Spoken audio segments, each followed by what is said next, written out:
Hello everyone, this is Shanti Serafina Tudu. Today we'll be going through Mahatma Gandhi and the nationalist movement. Mahatma Gandhi का जन्म 2 अक्टूबर 1869 को पोरबंदर में हुआ था। उनका बचपन का नाम मोहनदास था। उनके पिता श्री करमचंद गांधी पोरबंदर रियासत के दीवान थे और उनकी माता श्रीमती पुतली बाई पुराने विचारों की हिंदू महिला थी, परंतु एक योग्य महिला होने के नाते उनकी मां ने उन पर गहरा प्रभाव डाला। उनके पिता ने भी सत्यवादी, वीर और उदार व्यक्ति होने के कारण उनके मानस पटल पर गहरा प्रभाव डाला। आज्ञापालन का गुण गांधी जी ने अपने माता पिता से बचपन में ही सीख लिया था।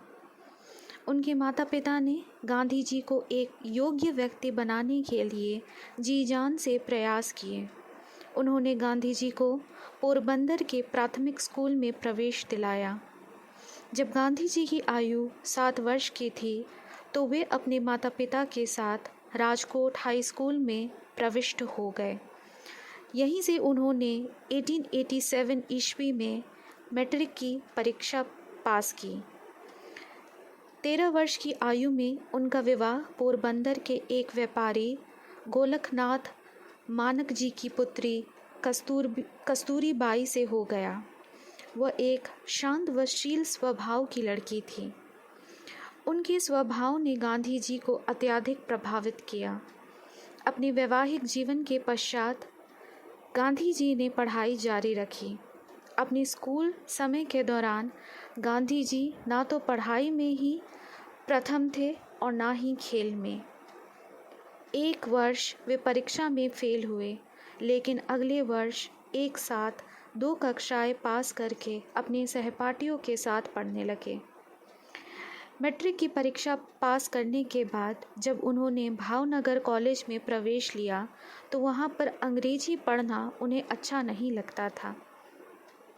इसीलिए उन्होंने पढ़ाई छोड़ दी और कानून की शिक्षा प्राप्त करने के लिए इंग्लैंड चले गए और वहाँ 1888 से 1891 तक रहे। वहाँ पर कानून की शिक्षा प्राप्त करने में बेचरजी स्वामी नामक एक जैन मुनि ने उनकी पूरी मदद की। इस मुनि के प्रभाव से गांधी जी के जीवन में कभी शराब, मांस और औरत को ना छूने की प्रतिज्ञा की। विदेश में पढ़ाई के दौरान गांधी जी को कई परेशानियों का सामना करना पड़ा। वहाँ पर उन्हें घर की बहुत याद सताती थी। वहाँ पर शाकाहारी रहना बड़ा मुश्किल काम था।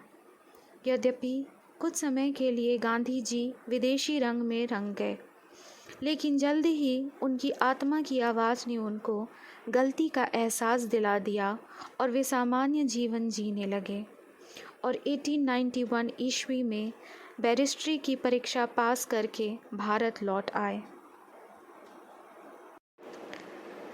गांधी जी ने भारत आकर वकालत करनी शुरू की, लेकिन उन्हें भारतीय कानून और अदालतों का ज्ञान नहीं था, इसलिए उसकी वकालत ना चली। इसके बाद वे अपने मित्रों के सुझाव पर कानून का अध्ययन करने बम्बई चले गए। वहाँ भी वह इस पेशे में असफल रहे और वापस राजकोट आ गए। वहाँ आने पर गांधी जी को दक्षिण अफ्रीका में दादा अब्दुल्ला एंड कंपनी की तरफ से एक मुकदमे की पैरवी करने का अवसर प्राप्त हुआ। गांधी जी ने इस अवसर का पूरा लाभ उठाया और 1893 में अफ्रीका चले गए। 1893 में उन्होंने डरबन जाकर मुकदमा लड़ा।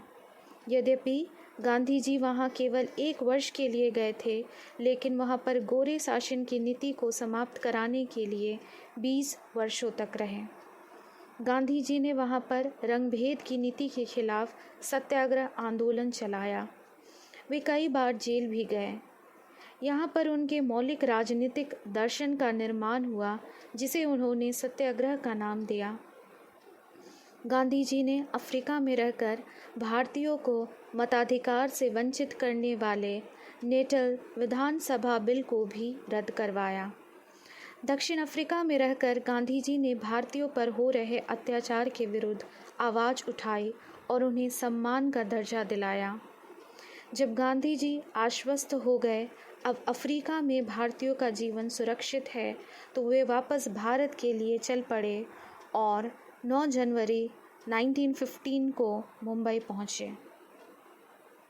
1915 में भारत आकर गांधी जी ने राष्ट्रीय स्वतंत्रता संग्राम की बागडोर संभाली। भारत में गांधी जी को भारतीय स्वतंत्रता संग्राम का वीर कहा गया। गांधी जी ने समाज सुधार पर लिखना और बोलना आरंभ कर दिया। उन्होंने भारत की राजनीतिक समस्याओं पर चुप्पी साधे रखी। इसके 2 कारण थे। एक तो गोखले ने उनसे यह वचन ले लिया था कि वह 1 साल तक भारत की राजनीतिक परिस्थिति पर अपनी राय जाहिर नहीं करेंगे, तथा दूसरा, वे कुछ भी कहने से पहले देश की राजनीतिक परिस्थितियों का पूरा जायजा लेना चाहते थे। 1914 में जब प्रथम विश्व युद्ध शुरू हो चुका था, तो गांधी जी ने अंग्रेज़ों का समर्थन देने पर जोर दिया, क्योंकि प्रारंभ में गांधी जी अंग्रेज़ों की न्यायप्रियता में विश्वास करते थे। लेकिन जल्दी ही गांधी जी को अपनी भूल का एहसास हो गया और वे राष्ट्रीय आंदोलन को मजबूत बनाने में लग गए। 1917 में गांधी जी ने बिहार में चंपारण सत्याग्रह चलाया ताकि वहां के नील की खेती करने वाले मजदूरों की दयनीय स्थिति से सरकार को अवगत कराया जा सके। ये गांधी जी का प्रथम सत्याग्रह आंदोलन था। इसकी सफलता ने गांधी जी के मन में राष्ट्रीय आंदोलन के लिए एक नया जोश भर दिया। 1918 में उन्होंने अहमदाबाद में एक कपड़े की मिल में काम करने वाले व्यक्तियों की दशा सुधारने के लिए भी प्रयास किया। इस दौरान 1919 में जब अंग्रेजी सरकार ने भारत में रॉलेट एक्ट पास कर दिया, जो गांधी जी का मन बहुत दुखी हुआ और गांधी जी ने सत्याग्रह आंदोलन चलाने का निर्णय लिया। रॉलेट एक्ट को काला कानून कहा गया और जगह जगह आंदोलन शुरू हो गए। जब भारतीय एक जुलूस के रूप में जलियांवाला बाग, जो कि अमृतसर में है, में एकत्रित हुए, तो जनरल डायर ने गोलियां चलाकर हजारों भारतीयों को मौत की नींद सुला दिया। इससे गांधी जी को अत्यधिक दुख हुआ। इस हत्याकांड की सर्वत्र निंदा हुई। इस दौरान गांधी जी को पकड़कर मुंबई जेल में भेज दिया गया। जेल से छूटने पर गांधी जी ने अंग्रेजी अत्याचारों के खिलाफ कलकत्ता में 1920 में एक अधिवेशन में असहयोग का प्रस्ताव पास किया और पूरे जोर से असहयोग आंदोलन शुरू कर दिया। गांधी जी ने भारतीयों को अंग्रेज़ों का किसी भी तरह सहयोग न करने की अपील की। गांधी जी इस आंदोलन को अहिंसात्मक रूप देना चाहते थे, लेकिन 1922 में चौरा-चौरी घटना ने हिंसात्मक कार्रवाई के रूप में गांधी जी को दुखी कर दिया और गांधी जी ने ये आंदोलन वापस ले लिया। इसके बाद गांधी जी ने नए सिरे से राष्ट्रीय संग्राम को मजबूत बनाने के प्रयास शुरू कर दिए।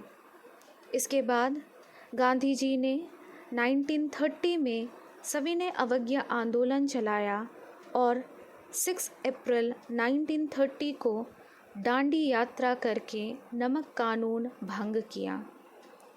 7 सितंबर 1931 को गांधी जी लंदन कॉन्फ्रेंस में भाग लेने लंदन चले गए और जब गांधी जी वापस आए तो उन्होंने राष्ट्रीय स्वतंत्रता आंदोलन को मजबूत बनाने के लिए 3 जनवरी 1932 को सविनय अवज्ञा आंदोलन दोबारा आरंभ कर दिया। इस दौरान गांधी जी को गिरफ्तार कर लिया गया और गांधी जी ने 7 अप्रैल 1934 को ये आंदोलन समाप्त कर दिया।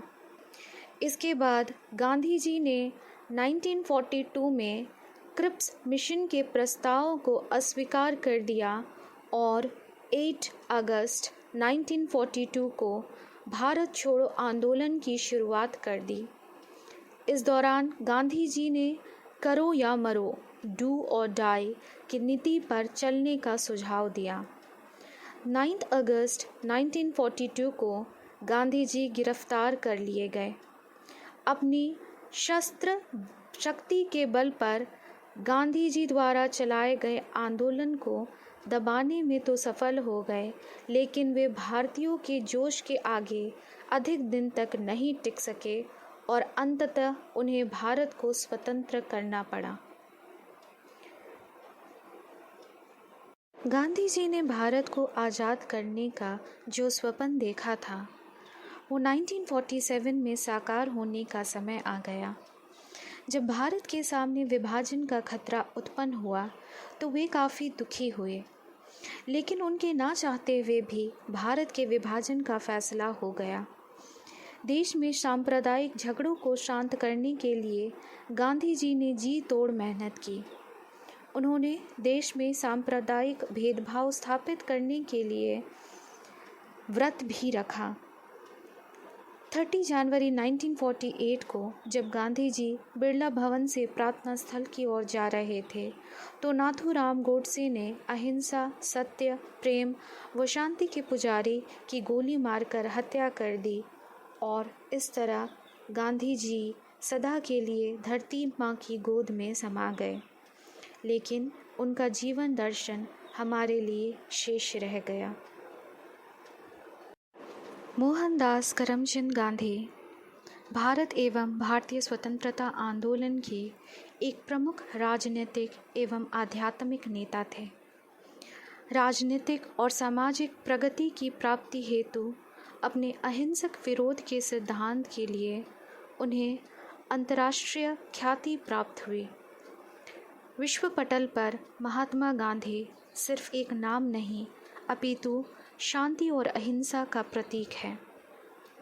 गांधी जी के बारे में प्रख्यात वैज्ञानिक आइंस्टाइन ने कहा था कि 1000 साल बाद आने वाली नस्लें इस बात पर मुश्किल से विश्वास करेंगी कि हाड़ मांस से बना ऐसा कोई इंसान भी धरती पर कभी आया था। So we have come to the end of the lecture. Thank you.